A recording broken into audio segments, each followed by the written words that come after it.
Guna Ashoknagar seat से Bharatiya Janata party के सांसद डॉक्टर केपी यादव अपने एक बयान को लेकर अब पार्टी के भीतर ही मुश्किल में आ गए।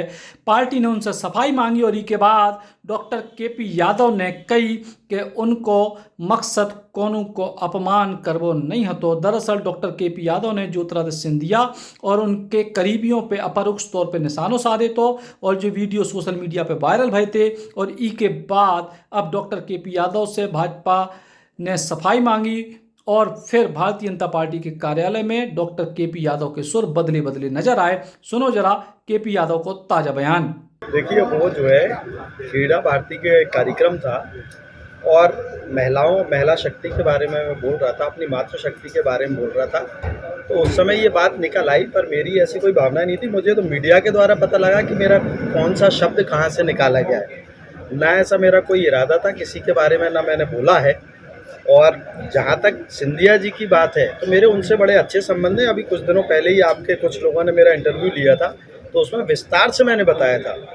तो मेरा ना किसी का नाम लिया है, ना किसी को आहत करने का ऐसा उद्देश्य था। मैंने तो साधारण से शब्दों में बोला है। और जहाँ तक इनकी बात है, इनसे तो मेरे बड़े अच्छे संबंध हैं और मैंने कुछ दिन पहले ही इंटरव्यू दिए थे, उसमें ही बोला था। मैं उनका सम्मान करता हूँ, मेरे वरिष्ठ नेता हैं, ऐसा कुछ भी नहीं। ये पता नहीं कहाँ से कौन सी बात निकाल ली गई, बाकी ऐसा कुछ है नहीं, कुछ भी कहीं ऐसा कुछ। सर, जो शायरी का आपने जिक्र किया था वो सेम शायरी सिंधिया जी ने बोला था। ये तो शेरो शायरी है, कई लोग बोलते हैं, बोलते रहते हैं, इसमें क्या है। अब हम आपको सुनवा रहे हैं वो बयान जो डॉक्टर केपी यादव ने दो तो जी में 1857 में महारानी लक्ष्मीबाई के संग गद्दारी से लेके वर्तमान की सियासत में कई सारे विषयों को उठाओगे तो और सीधे तौर पे लग रहा तो कि वे निशाना साध रहे हैं ज्योतिरादित्य सिंधिया पे। चाहे जीजा माता हो, चाहे रानी लक्ष्मीबाई हो, इन्हें कभी देश का कोई व्यक्ति नहीं बुला सकता। रानी लक्ष्मीबाई भी हमारे पास झांसी की ही थी और उनके शौर्य के बारे में भी हम सभी जानते हैं। और हम ये भी जानते हैं कि अगर कुछ समय कुछ लोगों ने उनके साथ गद्दारी नहीं की होती तो शायद हमारा देश आज 75वीं वर्षगांठ नहीं मना रहा होता स्वतंत्रता की, बल्कि 175वीं वर्षगांठ मना रहा होता। हम 100 साल पहले ही और आजाद हो चुके होते।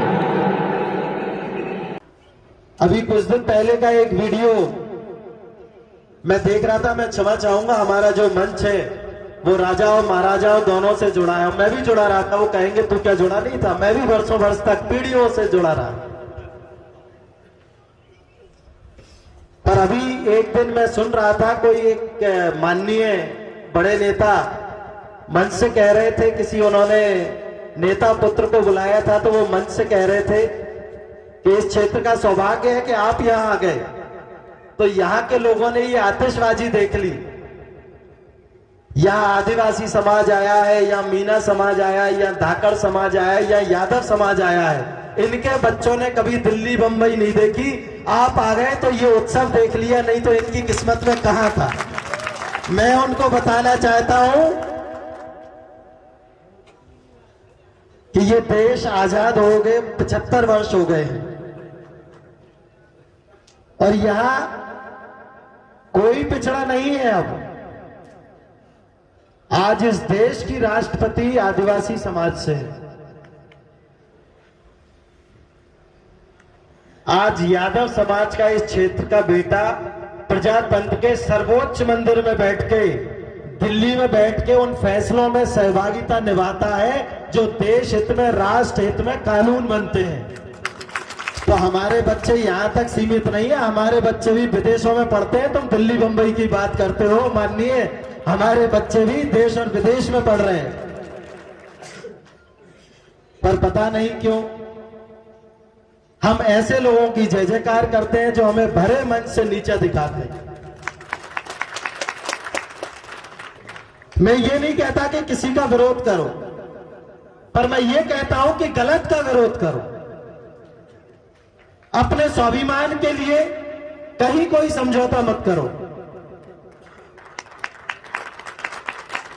क्योंकि नेता बड़े जोर जोर से कहते हैं कि उसूलों पे यहाँ चाहे तो टकराना जरूरी है, और जिंदा हो तो जिंदा नजर आना जरूरी है। तो भाइयों, हम भी जिंदा लोग हैं, हमारा भी स्वाभिमान है, हमारे भी उसूल हैं, और हम एक ऐसे समाज से आते हैं जो समृद्ध है, संपन्न है, बहुसंख्यक है। हम किसी से किसी तरह से कम नहीं है, और ना कोई हमें कम आंकने की कोशिश करे। और निश्चित ही मैंने ये देखा है, जहां जहां हमारे समाज के 4 परिवार भी होंगे, वो गांव पूरा, चाहे आदिवासियों का हो चाहे किसी अन्य समाज का हो, लेकिन हमारे संबंध उन सबसे बहुत अच्छे होंगे। तो उन्होंने कहा, एक तो आप बहुसंख्यक हो, और आपका अगर एक एक व्यक्ति 4-4 वोट ही लाएगा तो आप तो कमाल कर दोगे। तो हमने ये सोच के आपको टिकट दे दिया। तो वाकई में यादव समाज एक ऐसा समाज है जो ना सिर्फ अपने बारे में सोचता है, बल्कि जितना दूसरों के लिए किया जा सके उतना दूसरों के लिए करने में भी विश्वास रखता है। क्योंकि हमने अपने इष्ट भगवान श्री कृष्ण से भी यही सीखा है कि दोस्ती करो तो ऐसी करो कि चाहे खुद को कष्ट हो, लेकिन दोस्त को कष्ट नहीं होना चाहिए। और अगर किसी पे अन्याय हो रहा है तो उसके साथ खड़े हो जाओ, चाहे सामने वाला कोई अपना ही क्यों ना हो, लेकिन अन्याय के खिलाफ तो निश्चित ही हमें लड़ना चाहिए। और यही बात है कि आज हमारे समाज का हर जगह मान सम्मान होता है।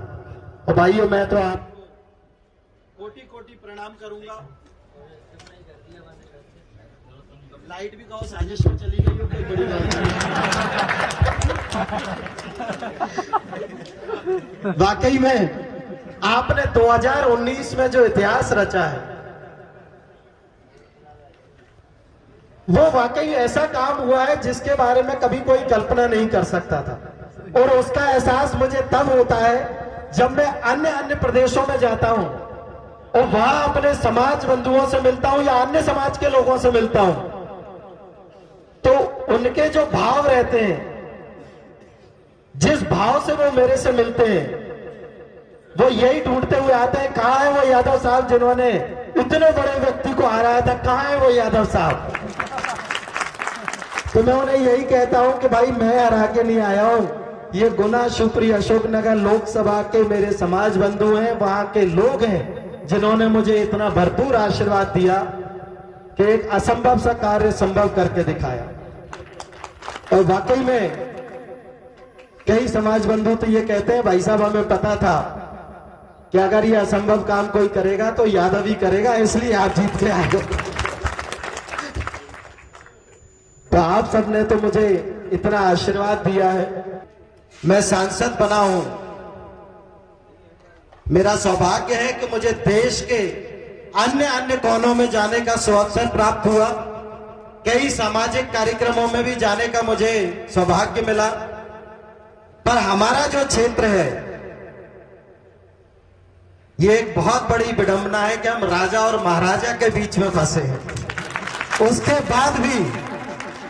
बाद भी मैं आप लोगों को प्रणाम करता हूं, आपकी हिम्मत की दाद देता हूं। जितने हमारे वरिष्ठ लोग यहां बैठे हैं, राजा महाराजाओं के क्षेत्र में होकर भी यहां का इतिहास भी हमारा कम नहीं रहा है।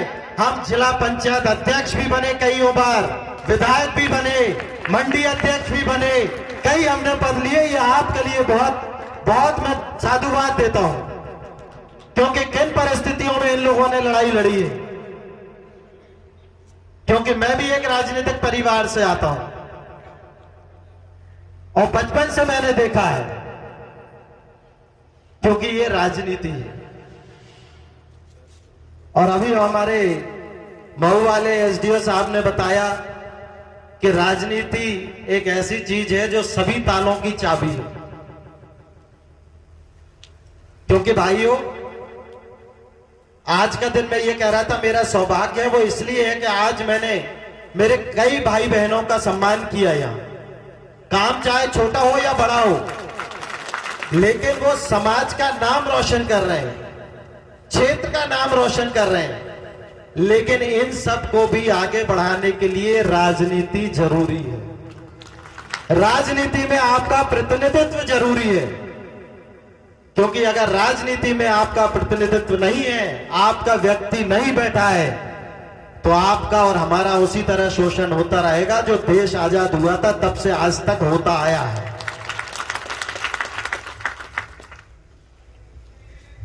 बिल्कुल हम बहुसंख्यक हैं, कम से कम इस लोकसभा में तो हम बहुत ज्यादा बहुसंख्यक हैं। अभी जाति जनगणना की बात हुई, गुना में कितने यादव हैं वो बात हुई, और हम और आप बहुत अच्छे से जानते हैं कि गुना, शिवपुरी, अशोकनगर में कितने यादव हैं। लेकिन क्या आज से पहले जो हक, जो अधिकार हमें राजनीति में मिलना चाहिए था वो हमें मिला?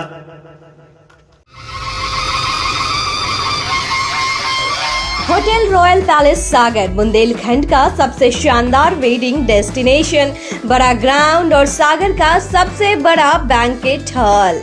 अपनी खुशियों को बनाए खास। होटल रॉयल पैलेस जहाँ पे है 45 लग्जरी रूम्स, आकर्षक AC banquet hall, pure veg स्वादिष्ट व्यंजनों के लिए कोहिनूर रेस्टोरेंट, कॉर्पोरेट जगत के लिए conference meeting hall, birthday party, kitty party को बनाई यादगार, स्विमिंग पूल और रेस्टोरेंट एंड डायमंड बार यानी रिफ्रेशमेंट का द्वार, और बच्चों के लिए गेम जोन भी।